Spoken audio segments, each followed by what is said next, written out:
आमच्याकडे anti narcotics sale जे आहे त्याचे सिनियर पीआय संदीप निगडे आणि त्यांच्या टीमनी तळोजा घोट कॅम्प परिसरामध्ये 2 पंजाबी आरोपींना ताब्यात घेतलेलं आहे, ज्यांचे नाव सुरिंदर सिंग उर्फ कालू आणि मनिंदर सिंग असे आहे. त्यांच्याकडून 118 ग्रॅम हेरोईन आणि 143 ग्रॅम अफीम जप्त करण्यात आलेला आहे, ज्याची बाजारभावानुसार किंमत जवळपास 1,02,00,000 रुपये आहे.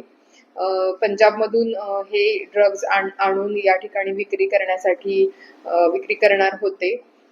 नवी मुंबई पोलीस दलाकडून सध्या म्हणजे अशा प्रकारची कारवाई करण्याची ही 6वी वेळ आहे. हा 6वा गुन्हा दाखल करतोय आपण पंजाब मधून आणलेल्या ड्रग्जच्या कारवाई संदर्भात आणि जवळपास 33 आरोपींना आतापर्यंत अटक करण्यात आलेली आहे.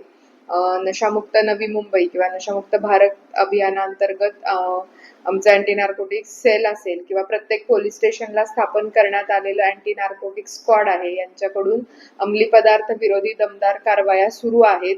या संदर्भात कुणाकडे काही गोपनीय माहिती असेल तर आमची हेल्पलाईन सुद्धा आहे, त्यावर आपण कॉल करून माहिती देऊ शकता.